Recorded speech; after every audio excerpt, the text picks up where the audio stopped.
So I just want to introduce myself first and foremost. My name is Gertie Harris. I am one of the founders of Fireside at 5. We are about 2.5 months old, so we're relatively new. But as I was just telling Nikki about, we started out of circumstance as a solution-driven platform to bring together diverse minds for intentional conversation. And through this platform, we've been able to hear from a number of different people and industries about what they're experiencing and kind of how they're pivoting and reimagining their kind of work and opportunity. So today we've got Rethinking with Reactiv, sponsored by Do 303 and Westward. And we've got 5 excellent panelists to discuss kind of how health and wellness is going to be reimagined going forward. So I'm going to let Tim Sack from Reactiv do a little bit of an introduction, and then we will get into introducing all of our panelists. I will be taking notes at the bottom of this agenda that has been sent out, so feel free to reference any of those at any time or after the call. And since we are live streamed, if anybody is tuned in right now, feel free to add some comments into that live stream feed on the YouTube channel, and those questions will be forwarded to me, and if we have time at the end, we will have those answered by the participants on this panel. So without further ado, Tim, take it away. Awesome, thanks, Gertie. Appreciate the intro. We're very excited to have this set of panel talks with Fireside. This has been a really wonderful experience for us as panelists in the past. So we're excited to kind of take this another level and introduce this series where we can kind of focus a bunch of smart minds around specific concepts and really see how we reinvent that. At Reactiv, we're an online marketplace working to maximize occupancy and create opportunity for entrepreneurs in the commercial real estate space. So this is really helpful for us because we want to see how people are using their spaces and how we can pivot and create new solutions in this time to still be able to work out and have events and go to restaurants and do all the things that we love to do. So to start us all off, I'd love just everyone to kind of introduce themselves that's on the panel, a little bit about who you are, why you're here, and what you're kind of looking for to come out of this today. Dave, you want to kick us off? Yep, absolutely. So my name is Dave Joswick, and I am the Denver lead for Strength in the City. And Strength in the City is basically just an experiential company that throws health, wellness, and fitness events. And kind of the reason why we do it is because we believe that in order to strengthen your city, you have to strengthen the individual first. And so our goal is really to just collaborate with everybody in the fitness world and just create some synergy there. And out of this panel, I would actually just love to learn from you all, and then kind of love to learn how we can best serve you all, because that's basically our role in this whole thing. Awesome. Jordan? Hello, everyone. My name is Jordan Baldwin. I'm so happy to be here with all of you. I've gotten really close to some of you, and I'm starting to get really close to a lot of the other people on here, and I'm just super thankful for the fitness community in Denver. It is so freaking awesome. But I'm a personal trainer here in Denver. I've been running my own business now for about 2 years, and then before that I was a trainer for about 9 years.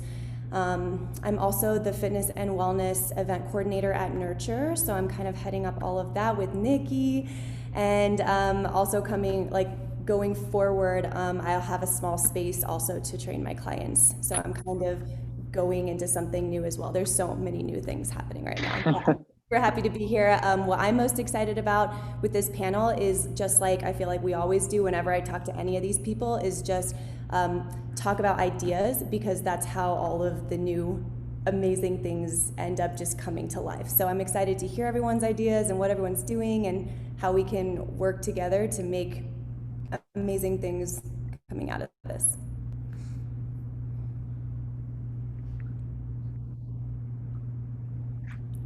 Nikki? Hi guys, I'm Nikki Doherty. I'm really happy to be here, so thanks for giving me the opportunity. I have been in the health space for about 20 years in Denver. I'm an orthopedic and pelvic floor physical therapist, and about 3 years ago, I came together with 2 dear friends to create a concept called Nurture. We're basically an entire facility to support the health and wellness space and sort of the well care or self-care positioning. And our goal is just to create synergy, give people the opportunity to collaborate, work together, and just build community. So, you know, tonight and during this chat and for the future, I'm just so grateful to know all of you, or most of you, and to just continue to have the conversations, figure out ways we can support one another and work together. So again, thank you so much. Awesome. Thank you, Nick. Patrick? Hello, crew. Happy to be here with you all. I'm Patrick Harrington, founder of Kindness Yoga in Denver, and we started in 2001 and have gotten to really see a lot of iterations in our Mile High City, and feel super blessed to just kind of look back on that and consider myself an OG in the market. And what am I most excited about? It's been tough. These last couple of days have been really tough. I gotta tell you, I'm trying to generate some excitement right now, but it feels heavy. It's been heavy for our community. It's been heavy for our teachers. And with the events that happened in Minnesota recently, tell you the truth, I'm excited to be present right now and not try and be multitasking in 10 different ways, figuring out what the next steps are for the business and for the community. And coming with my heart open and my throat bared about this is a challenging time for us, and I'm happy to be here with you, and I'd love to solution some things together. Thank you, Patrick. Reed? Yeah, kind of echo what everyone else said. Super grateful to be here. I think most everybody on here so far.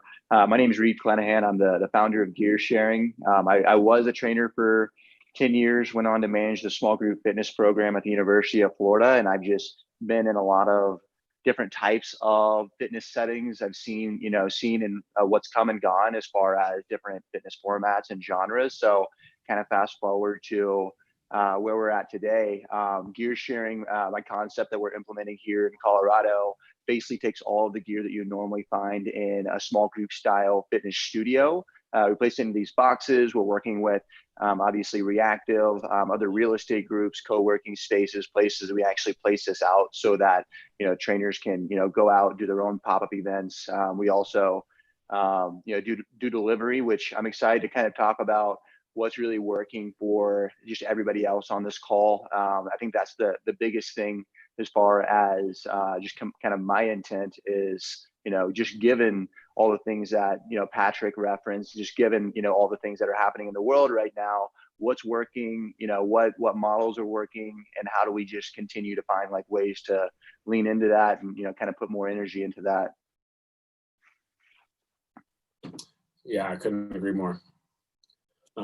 Really, just as I said before, the aim of this panel is just to encourage this open dialogue between all of you and all the different perspectives that you bring. So to kind of kick us off, we kind of had it broken down into some separate discussion points. I'm going to start with cleaning, just because it's something that is kind of instrumental to begin activating our spaces again, and just have a conversation of how each of you kind of sees how that could look from the different scales that you're in. So Reed, since you're just with us, I'd love to hear. I think your model is very interesting because it does offer this kind of collaborativeness to it. But along comes that as a responsibility for cleaning that equipment. So can you kind of weigh in on how you're looking at this moving forward? Absolutely. Yeah. Of course, we always have just like cleaning wipes, like in the actual box, cleaned after every use. But we're obviously having to really dial in what those systems look like, so that we're not missing a beat, that we're staying on top of it. And so I think that there's kind of this intentionality that kind of comes with really knowing okay, we all have these systems for our business, everything from, sales to marketing to this or that, but like now it's time to like really double down on what cleaning looks like. And of course, if we're using, pieces of metal, surfaces, things like that, it's like we're really having to, make sure that that's like a part of just our regular operating procedure. But like I said, really dial in how we just add that into our overall SOP and just kind of, measure, measure twice, cut once, right? So just continuing to be really intentional on that front too.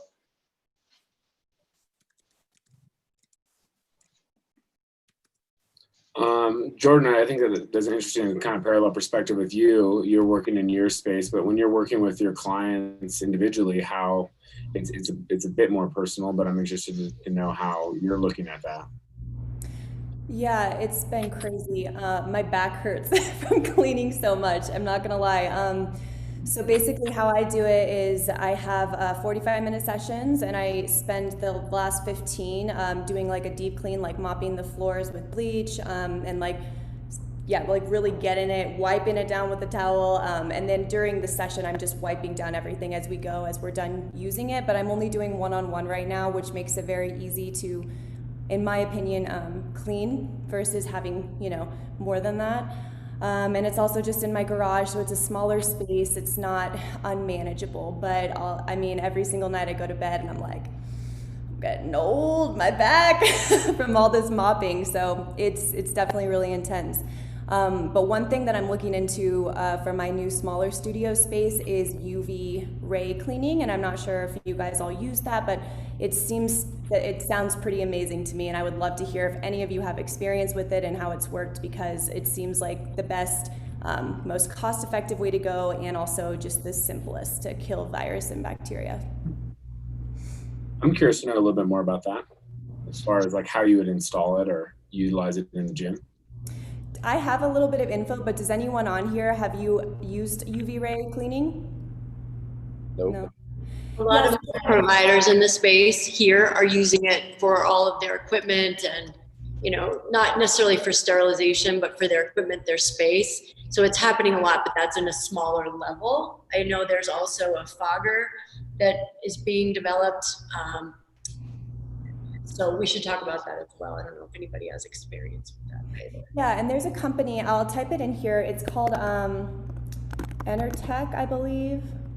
Yeah, if I'm wrong, I'll let you know, but they specialize in this for hotels and gyms and all, across the board. But you can either buy a ceiling mount that goes basically every 30 minutes. I think it does like a cleaning, and if it detects humans, then it doesn't clean because it can actually be dangerous because it obviously kills cells. So you don't want to have that on you, but it automatically cleans, and then you can also get a mobile piece of equipment that you can move in and out of spaces and have that do the cleaning as well.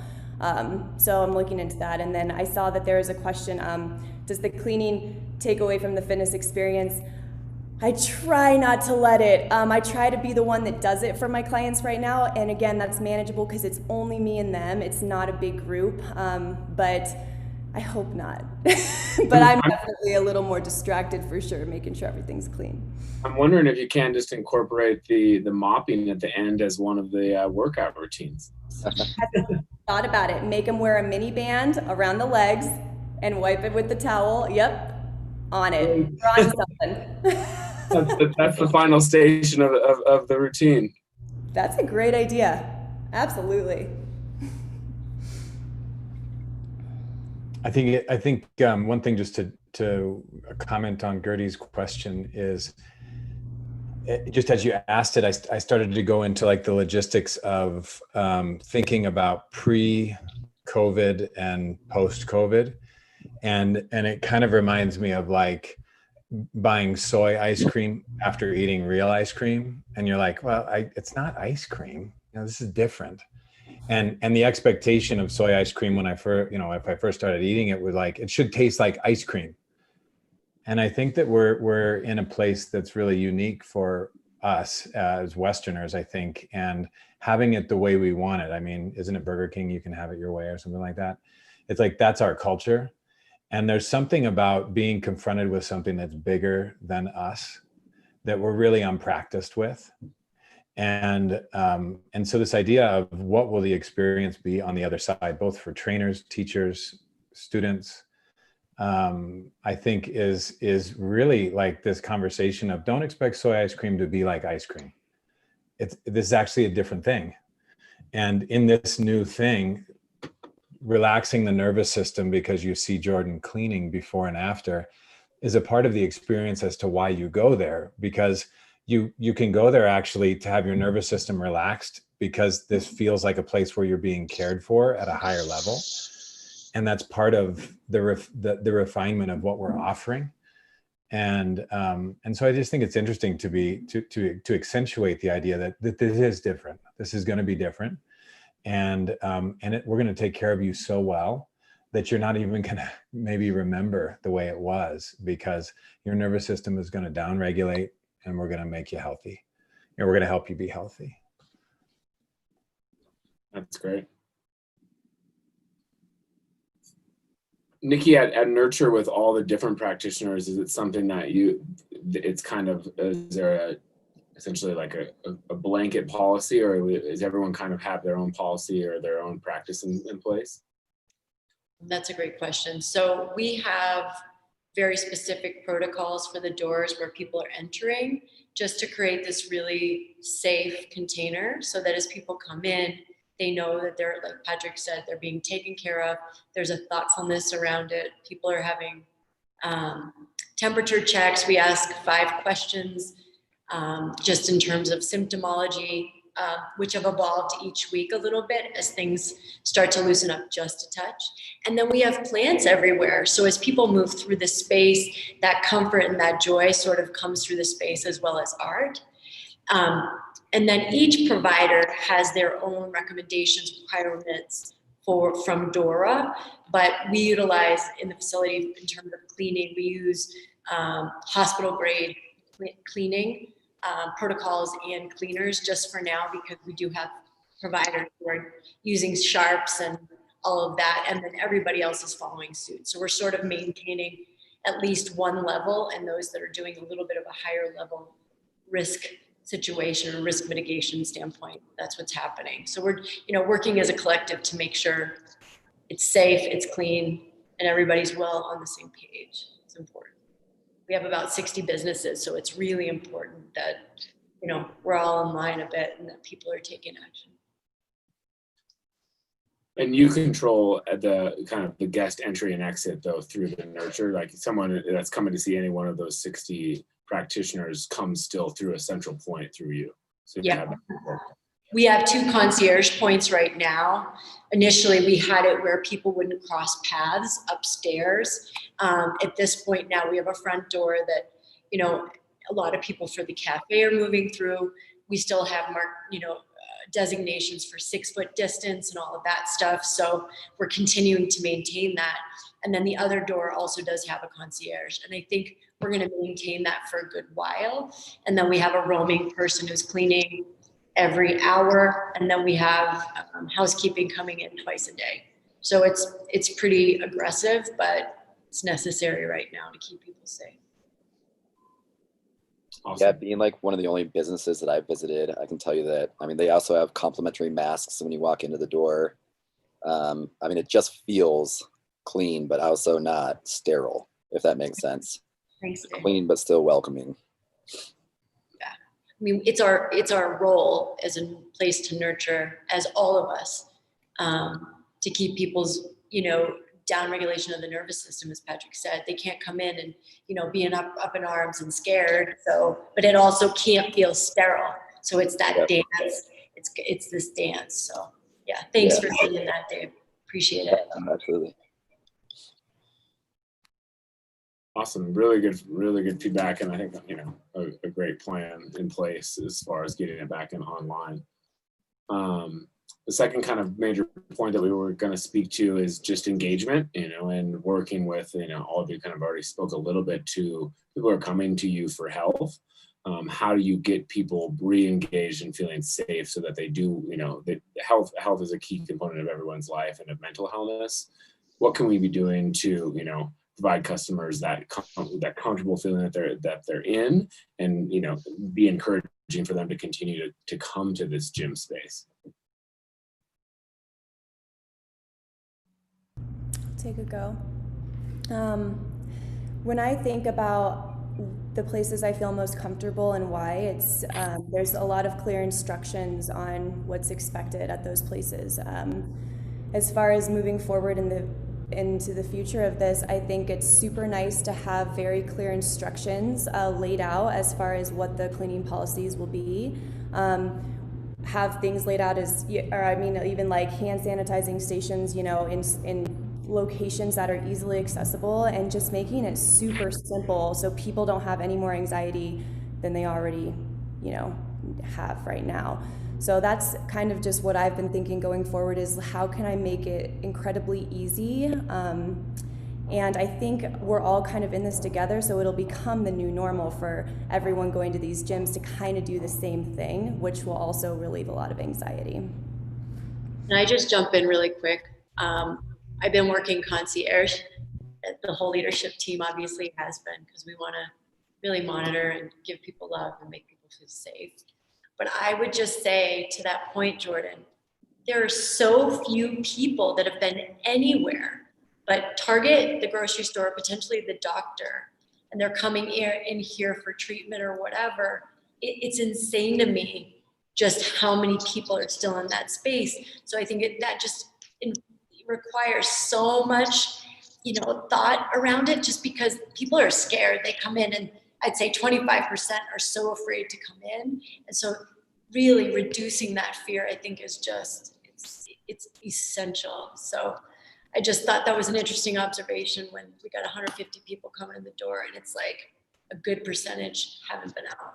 So just a comment. Jordan, I think your point on reduce clear instructions is a really good one. That helps reduce the fear by just having knowledge of, this is what I'm supposed to do. This is how this has been cleaned. And I think your process of by mopping the floor afterwards, that's everyone knows that's happening. Yeah, I think a big piece of it as well is, are we doing the things that have us be in a position of receivership when somebody is coming in the door? Are we in our breath? Are we in our center? Are we getting enough sleep? Are we taking care of our own houses, the house of our life? And I think that there's just this thing of, when this first started happening, I felt like there was a lot of care and a lot of humanism that started to show up. And I think that, recent events, we've started to see that there's some cracking at the edges, and there's some decision fatigue, and there's some uncertainty fatigue that's going on for people. And, certainly here in Denver and us in this world where, we were hoping for a decision last week, and then we were hoping for a decision this week, and we were hoping for clarity, sometime. I can say that it's wearing on at all levels, and just one of the things that we're trying to do to have people feel safe again is to have our instructors and our teachers feel safe, feel heard. We have to remember there's this thing about doing business right now, and then there's this thing like, this is a pandemic that hasn't happened since 1918. This is the worst recession since the Great Depression. And this is the most social unrest since 1968 when MLK was shot. And we have all of those things happening at the same time. And we are a stand for wellness. And so, we're born for this.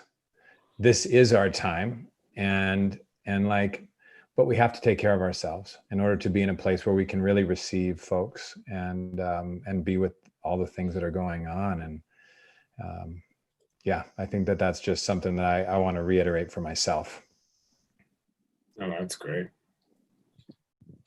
Yeah, no, I mean, through it all, I've definitely seen just the community come together, in just so many different forms, especially in Denver, because we have teams in Chicago and we have teams in San Diego, and they just say they fund a little bit of it, but they just don't have that same collaboration and connection and community in the fitness industry in particular, that we do here in Denver. They're just like, how do you guys keep on like making all these progress, get all these people to work together, like all these different, you know, achievements you guys have. Like, it's not like we're working any harder. It's just our community makes it easier for us. So we're really blessed here in Denver. And I don't think we realize how much until you start talking to some of our other teams in some of the other cities. Couldn't agree more. I'd love to chime in, kind of echo what a few people have said. Is like, obviously, kind of the idea behind people coming back into the space. If you have a fitness studio or you have a place that's kind of more of your brick and mortar, obviously you guys hit on like the educational piece and the educational piece around like what's actually going on to make you feel comfortable, but like to take that even a step further, and I think many of you guys touched on it, but like the educational piece on why this is one of the places that they do go if they are coming out of the house for something. It's obviously going to be a help. Just invest in their own, you know, mental, physical, like all of it, their well-being, because, you know, people walk into fitness studios, yes, to work out, but it's also for, you know, accountability. It's something to brush up against, you know, where you're at, you know, your numbers or whatever you're trying to hit. It's also for that social engagement. It's also for, you know, just to have like that, you know, physical outlet.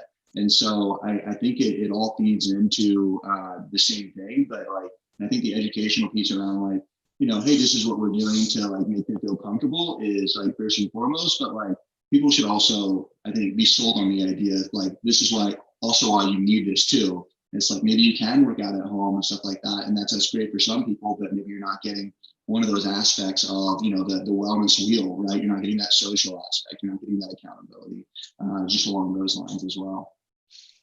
Yeah, I mean, I can tell you, so we, like, as soon as this all went down, like, Strength in the City, like everything is kind of branding around our festival. Like, that's our bread and butter. And obviously, and that was supposed to happen actually this Saturday. So needless to say, that's not happening. We rescheduled for September, but that might just be wishful thinking. But so we switched to virtual workouts and just brought in like instructors around Denver and stuff like that, you know, just really needed their platform. And like when we first started, we'd have like 100 people sign into like the first classes, and then we could just see it dipping. And I can tell you that the reason why is because people were just ready for like that social interaction, and they just want things to feel normal again. And kind of like, the novelty isn't the right word, but like, you know, when things started, like you were ready to like bunker down and do your part and like kind of ready for like a radically different way of working out. But now I think people are just ready to get back. And I mean, it's obviously going to look very different, but like working out in those group settings is still going to be vitally important for us. That's why we bring, you know, the workouts from your all studios and bring them outdoors, just to kind of showcase that those workouts are still happening, and just to give trainers the ability to keep on training in an outdoor setting where we take care of everything, so you don't have to worry about a thing except for just training and showing up, you know. Dave, I'm interested on that data you said as far as the numbers streaking over time with those online workouts. Did you notice at all during the, say, 1 hour workout, did you see a reduction of the numbers during the workout where you actually had attrition of people that just weren't continuing to finish the workout? Because that for me is something that I could see the in-person value is it holds you to doing the work. Like if you're at home and somebody's there, like that's the community is what really gets people to work out and to push themselves further. And I think that's a hard thing to recreate via the internet. Well, it's funny, people wouldn't log off, but they'd shut their cameras off. Like at the beginning, you seriously had like every single camera going and you could see everybody working out. Like 6 or 8 weeks into it, like we'd have like 4 people on the camera and then like 15 blank ones. Cause I think people were just like either logging in because it's, you know, they had to show support for whomever the trainer was or whatever that might be. But I mean, like that's like kind of the metric we use to see like how many, and then like, you know, the trainer would say something and then someone would come back like 2 minutes later, like on the chat. So you're like, okay, so that person's not actually even working out. They just are doing it for, you know, support. So, but yeah, I mean, it was, but people who did, I mean, the people who were working out, like loved that they could like, the people who are doing the training really wanted the cameras on so they could still correct posture and they can still like, you know, tell people they're doing a great job and actually have that. And so like towards the end, even like the trainers were kind of just bummed out on the whole entire process.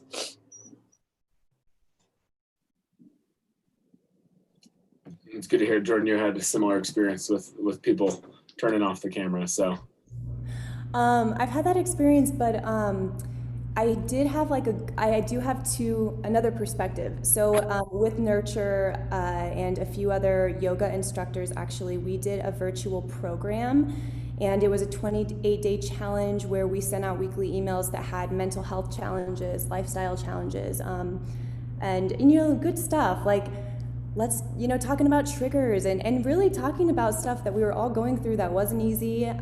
Nutrition, we got a doctor involved and she talked about nutrition, and even though during the workouts people still did have their cameras off, and I even was like, let's turn them on, and people won't, whatever. But at the end of the day, you're still happy that they're there and they are showing up for the community. But we did have better retention with that program. We always had at least 50% of the people in it showing up versus just the random workouts I've done here and there where, yeah, it's definitely not near as, people don't hang on with me, for sure.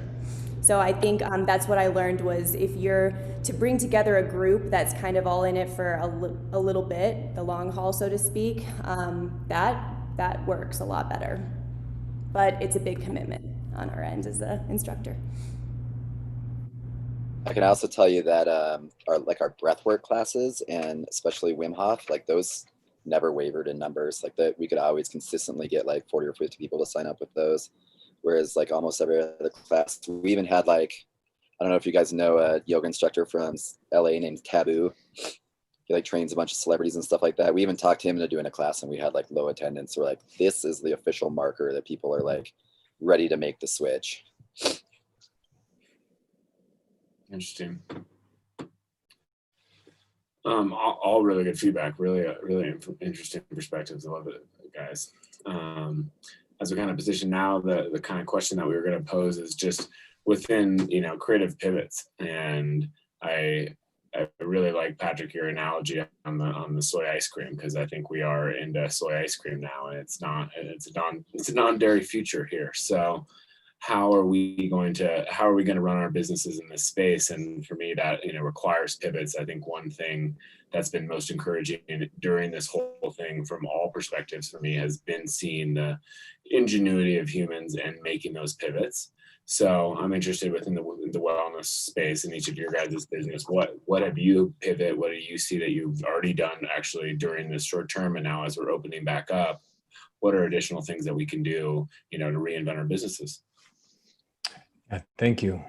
I think that, fitness and yoga has been addressing symptoms of a way of life that is not sustainable, and that we have as a culture been putting salve, I'll do a workout to relieve stress from a job that I know isn't what I want to be doing, or doesn't treat people or the planet or whatever the way that I want it to, or I do these things to be healthy so I can be strong, so I can look a certain way. And I think all of those are really pointing at something that I don't know, there's a lot of markers of a lot of systems in the world right now that are stressed, and this virus has come in at a time and accentuated a lot of places where that stress has already existed. And so I think what's interesting to me is to look at what about our lives. And Reed, you pointed at this, I think you called it the wellness circle. I like that. I can imagine what you mean, but I'd love to hear what you mean. It's the wellness wheel. I'm sure many of you guys have seen some variation of, physical, mental, spiritual, all of those aspects that kind of feed into exactly what you're talking about. Just the stress that we don't think is stress until it's all those components all at once, and they all seem to kind of, if one's out of whack, one tugs on another, and one impacts the other, and it just continues to go. So exactly what you're saying. Yeah. And so I think in pivot, be nimble, how can we continue to be productive? I look at the way that that this is going, and I really wonder, because I think that there's so many places that are in need. But to me, what really shows up, we closed, we went online, and spun up a company called the Kindness Academy. And this is all about doing online group virtual coaching and supporting people in, being in a conversation in a community where they're hearing other people, much like this. We would do breakout rooms like this with a topic information introduced into the group, and then one or several questions. And then with 12 or 15 minutes, have people without a facilitator be responsible for having a conversation about something specific. And people are then hearing from all different angles, from all different ages, and then coming back in and sharing highlights in the big group, and then reintroducing another idea, and then having homework for that week for where can they start to apply these principles or these ideas that we're looking at in the academy out into the world. And I think that that this is a huge opportunity for us to really look at what can this reset do, and us as community leaders that are trusted in fitness, in nutrition, in all the different ways that we are, in some ways replacing even spirituality or religion for a lot of people in terms of the gym is my new church or what have you, is that I ask all of us to step up and ask each other, how can we be more? How can we provide more? How can this be more of how we are living day to day in a way that takes care of a bigger circle of influence, a bigger range of challenges, and get real about what paradigms are ready to pass on, and what could replace them. And I don't have a lot of answers about that. I'm really in the inquiry. Awesome, really good input.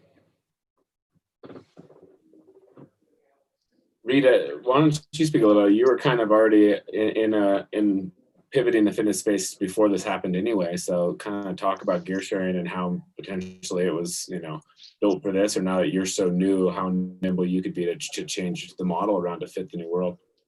For sure. Appreciate the thought. And yeah, I mean, exactly right. So obviously before COVID hit, before all this hit, there were challenges that already existed within the fitness and wellness space. I'm sure many of you guys know, especially, Patrick Kindness Yoga. People are having, if you're wanting to get into like the studio fitness space, obviously you're signing maybe a 5 to 7 year triple net lease. Your landlord could raise that, over time, but you're kind of tied into this time frame. Obviously, once things closed down for studios, what happened then was, of course, you're still holding on to that lease, and we're in an industry that already operates on like super thin margins when it comes to like in person, especially if there's different kind of tiers of like boutique fitness, as I like to call it, as far as like different price points, but most of them are already running pretty lean, as it is. Everything from finding ways to get creative for how they offer people offer their fitness or wellness services, to maybe paying instructors per head of people that came into their space. So like this problem really already existed before COVID hit, and really with gear sharing, we're already working with all these different venue spaces, different places to place these out in public spaces to help gyms and studios increase their capacity as far as what they can do. They're not stuck to just doing one thing necessarily like in-house. They can still obviously like have their home base, but obviously like what we're seeing right now, gyms and studios, based on the size of the actual space, are having to say, okay, we can have 4 people in the space, we can have 7 people in the space. I've heard like 8 or 9 when we're talking about more of your studio sized fitness space. And obviously everything with gear sharing, we can take it outside, we can take it to the park. We have a number of different, rooftop bars, beer gardens, patios, different places that are maybe offset from parks or whatever it is. And so we have this whole kind of network of different venues that we already work with. Some of those we have been fortunate enough to be able to keep more permanent boxes at, and just have people be able to rent those out. And then other places we can actually just deliver it. And so to kind of piggyback off of what Tim was alluding to as far as how we pivoted, like as soon as all of this hit, is as soon as this hit, everybody was at home, nobody was gathering in groups. And so obviously we can't really do much with that at that point. And so we, within about a week and a half, 2 weeks of everybody really being on like complete lockdown, we rented all of our boxes to just individual people that wanted some form of at-home gym equipment. I'm sure you're aware that, like, there was a kettlebell shortage there. You can't hardly get, you couldn't hardly get fitness equipment, and if you could, you might have it delivered in like July, and you're like, well, that's not that helpful right now. It's April, and so anyways, we had a lot of people that were looking for some sort of solution, and so that was really great. Short term, we still have some individuals renting those boxes, but really, as soon as we finished renting those boxes, the plan was, okay, what can we do right now? What can we do as we come out of this to really help support the fitness community, find a way to really help, maximize their capacity and really support them. And then, what's kind of our plan moving forward? And so that second model, so we've had to pivot, and it's been really interesting because, renting it to individuals, kind of what can we do right now as we're kind of in this weird, transition phase. Things are kind of open, but they're kind of not. We're kind of in that middle stage. And so over the last like month and a half, I've just been reaching out to realtors, loan officers, and saying, hey, look, we can actually team you up with local fitness brands, hyper local to whatever neighborhood that you're farming right now. Farming is, what people have like a geographic farm, and they're like focused on obviously driving traffic there. Maybe they specialize in a certain neighborhood and all that. And so with that, we're able to say, hey, yeah, we're going to team you up with a local fitness brand. Here's what they'll do on social media leading up to the actual event. Here's what they'll do at the actual event. They'll tag the area. They'll tag all the brands involved in all of that. And basically just positioning, gear sharing and us actually delivering it, which delivering has always been sort of a little bit of what we've done, but not primarily. It's just been how we focus on continuing to get permanent locations. But obviously in a time like this, you're like, okay, well, what can I do right now? And so people have been responding unbelievably well to it. I mean, we've had a lot of people interested in joining pop-up events. I'm working with Dave, who's on this call with Strengthening the City, to help produce those events. And it's been a great kind of interim thing. Like, okay, what can we do in this interim time? And so right now we're simultaneously picking up boxes from individual people, actually delivering it to locations that are more permanent, but we can actually keep boxes at, which is exciting. Because, and this is one of the things Dave and I have actually spoken about, is there were plenty of locations that were open to the idea of allowing us to keep a box there, work out some sort of profit share with the location, all of that, as far as keeping the box and then basically turning around and renting it to fitness professional studios and all of that. They were open to it before, but ever since COVID hit, I think the kind of the silver lining overall is just seeing how open small business owners are, venue spaces are to, finding ways to drive new traffic into their spaces, finding ways to support other small businesses and kind of make this more of a collaborative thing. And so it's been obviously it's been challenging because everybody's going to be comfortable at their different levels of, okay, I want to do an event, but maybe it'll be in 2 weeks, 3 weeks. We'll see how it goes in the fall. So everyone's kind of on their own timeline, but there's enough people that are like, I want to get outside. I want to be, we can do these events in well-ventilated areas where we're spread out, where, there's, open ventilation, and we can use the space however we need to make sure people are socially distanced and stuff. And so, so to bring that full circle, it has its own challenges for sure.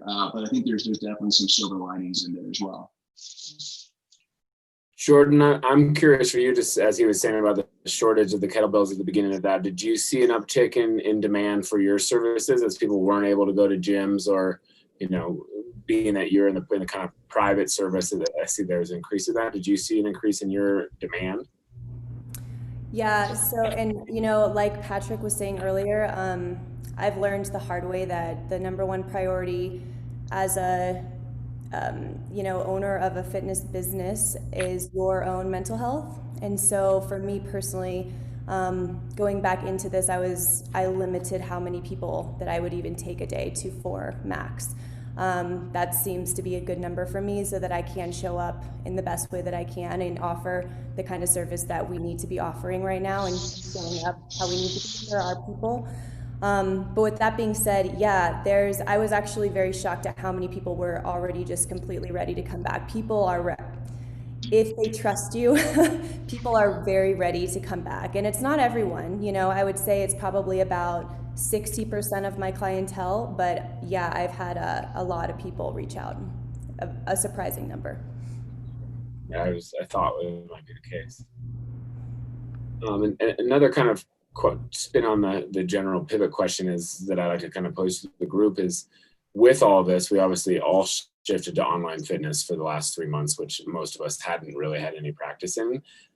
How do you see that becoming now a component or a piece of the pie of your existing business moving forward, knowing that maybe there's might not be a group of people that are ready to come back and they're going to continue to want to have that online fitness, or just B, that people actually found that was more convenient for them and they might do that? Do you see that part of your business will now always remain in the virtual world in addition to your in-person? I make mention, we originally thought that our virtual platform would be V2 as opposed to the brick and mortar. And so in the last 2.5 months, we've sort of activated that piece. So a lot of our providers, wellness, et cetera, are developing and building out content. And then we're putting all of it into Podia, which has been really useful. And then simultaneously, we're gonna beta test small memberships so people can access that information, et cetera, and then do regular updates there. Heather and I are still trying to figure out, and Willow, trying to figure out how we may do that with fitness. I think right now we'll probably just integrate some evergreen stuff that's already been done, and then eventually, hopefully provide some live assets, as well as, yes, Patrick, and then also doing some, pulling some of our events that we're doing, i.e. the stuff we're doing with Jordan and Dave and so many others, of how we can do that, provide it to a larger audience over time, because we have this possible membership that may be interested.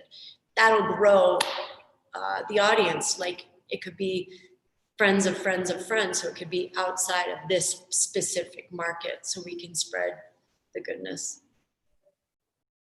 Yeah, I mean, I can pony off that and just say that, like, I think you're always going to have the virtual piece in your back pocket, and whenever you have the time or opportunity, you're going to have to learn how to improve upon that, because right now, obviously, the big companies with the major studios and the major production equipment are going to be able to do it better, but they also can't bring the personal piece to it. And honestly, especially in a community like Denver, people from Denver like other people from Denver leading their classes and stuff like that. So you can't be intimidated by these massive, Pelotons, not even in the United States. You can't be it's intimidated by those things, because people really do just like the personal side to it. So, but you definitely have to improve, whether that's your AV or, whatever that might be.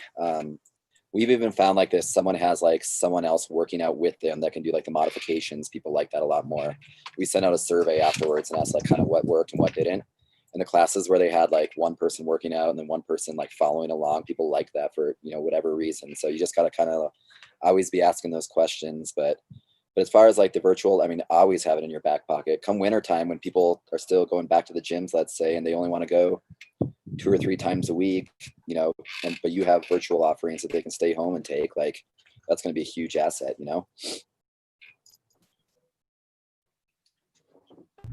Yeah, I've always had virtual, so I actually have a fitness app as well called Gym Quickies, which has been amazing to have during this quarantine.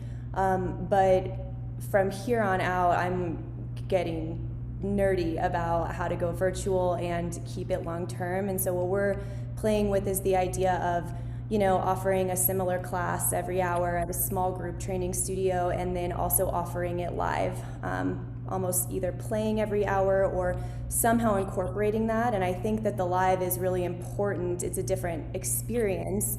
And I'm also playing with ideas of how to really make community happen through the virtual. So live is, people come to live because they're more motivated, so they tell me, and they're more accountable. But I really want to dig deeper into how can we really get people involved, because I've met people from all over the world from Zoom over the last 3 months, and I think that's absolutely incredible that we can expand our reach, and the possibilities are limitless right now.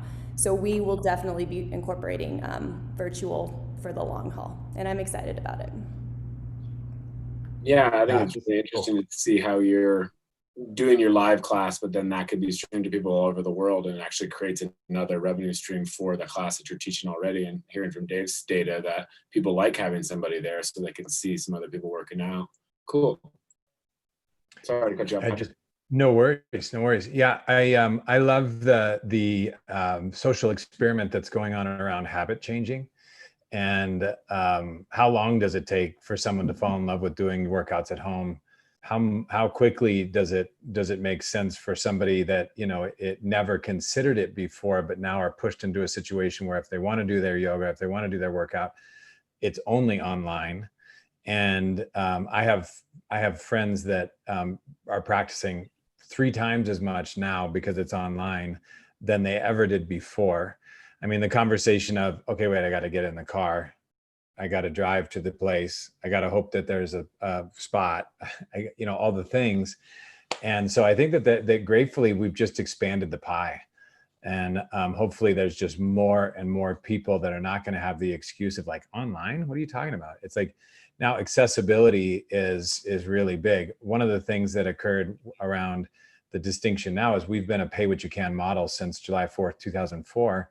And that was before Groupon, that was before discounting became $1 billion industry. And we were novel, and we were taking a stand for accessibility, for stress relief through the practice of yoga. And over time, we'd watched how that model was slowly strangling our, you know, financially, because the amount that people would give kept dropping, and the median price in town for drop-ins kept rising. And so we're just like, well, how do we continue to stay true to kindness's commitment to accessibility? And as we reopen our online platform for $25 is unlimited classes, and you would normally that'd be like 2 donations or 3 or 4 donations at 5 classes a month at $5 each. So I think that accessibility is a really big piece when we start to look at how do we have online, and just looking at different tiers of accessibility for what you offer, so that we can start to look at, as people get healthy, as they get out of their stress response because they're working out or they're exercising, or they're hearing you tell them to make lemonade out of lemons on a more regular basis, people start making better decisions. And what do we need right now as a society? We need more people making more people making more better decisions. So I encourage us to look at the online as a way of bringing accessibility to more people. Awesome. We got about 5 minutes left here, guys. One big thing that I've kind of heard through all of this that I think is really awesome is just the kind of how this new world fitness becomes really more of a 360-degree health basis. It's not just about working out. It is about your mind. It is about your body. It is about creating that space for yourself. In addition to that, I mean, Patrick, you spoke a lot to the stress just in that, and how you were trying to, you know, offer that to people. So I feel like in all of your roles, this has now become, it's a bigger piece than it was potentially before all of this. We need it more now, mentally as well as physically. So I think that is an interesting value add, that the product itself actually has grown to be a more in-depth product. We actually need that mental fitness more than we ever have before. So the wellness industry steps into that space to kind of fill that need. So the expansion of the need for your services, but also the expansion of your services, is kind of one of the results of this change, which is really exciting. And really quickly too, just going off of that, I think that with the virtual, it allows us to be able to collaborate so much easier. And so when we're looking at that 360 approach of the human, just like what Nurture is doing, you know, bringing all of these people together, in one place, you know, that can be done virtually as well in so many different ways. So it's going to be really fun to get creative on how we can collaborate in different ways with each other to create the full package for people with fitness and mental health and, you know, all the things. So it's going to be good.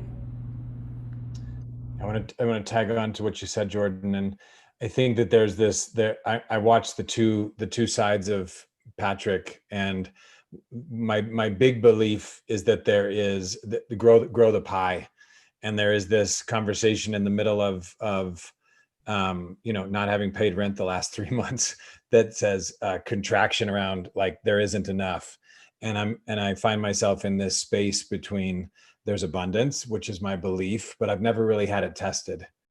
We've had the last 10 years be the biggest bull market in history. I don't know what it, I before this, I didn't really get what it meant to have a family and to be at the edge financially. And so I've always said, if I'm not doing this the best that can be done, then may somebody else improve on it and I'll find something else to do.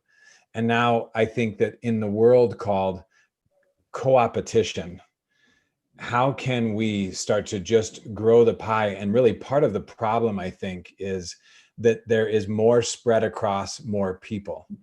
And I know I've known for a long time that being a yoga instructor in Denver is near impossible because we can't afford to pay them a living wage unless you're teaching 20 classes a week.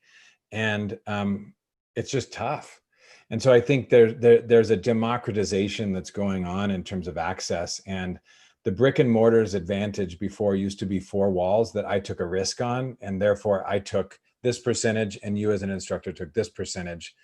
And now the 4 walls are less of an advantage given how we've been shocked into everybody having to go online at once.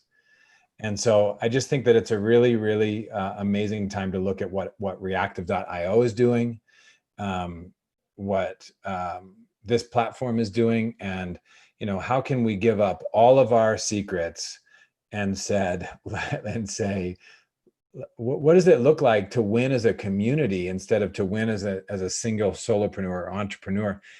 And I'll tell you what, it brings up fear and excitement and hope in me. So I'm going to chime in here because I know we've got a couple minutes left, but Patrick, what you just said really encompasses, I think, everything that we've tried to build with Fireside at 5.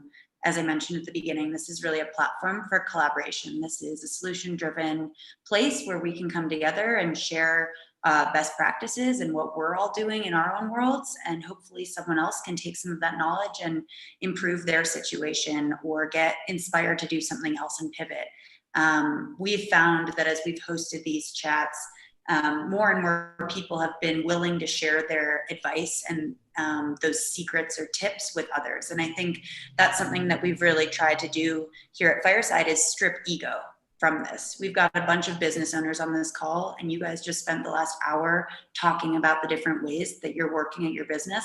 And in a funny kind of ironic sense, you're all technically competitors, but yet you came together and used those solutions for good to help propel Denver's fitness industry forward. And so I think that's really the message, and the biggest takeaway from this is that the more we can do as one, the better off we're all going to be together in the end. So I just want to thank you guys for joining for the last hour. This was a fascinating discussion. I really hope that you were able to take something away from it today. And I hope that you guys feel inspired and hopeful to go out in the world and encourage others to join these kinds of chats, or just start conversations with friends about how important it is to do collaborative efforts like this. I just want to thank you guys again. And I'm Gertie Harris. If you guys need anything from me, my email is at the top of this agenda. And obviously Tim's information is there as well. I'd like to thank Reactiv for putting this on with us, and Do 303 and Westward for sponsoring us and getting this out to their people as well. Thank you guys again. Really, it's been a pleasure. Thanks. Awesome. Thank you all. Very Thank you. Yeah. I just want to say on a personal note before you all log off, like I've had the opportunity to work with almost everyone on this phone call. And it's been like Reed's whole life was basically turned around, and then he just pivoted in such a quick way that he's just running a completely different business now. Jordan, you're just like such a calming presence. Like after Sammy and I talked to you, we're just like, oh man, that's someone we need on your team. Tim, you're just like creative as hell. Nikki, you're so enthusiastic, you know, like everybody's just like, I mean, it was just incredible to work with you all during these last couple of months, and I look forward to continuing that. Impressive group for sure. Absolutely. Thank you all. Thanks, everyone. Have a great night. Have a Thank great you night. so much. Bye-bye. Thank you.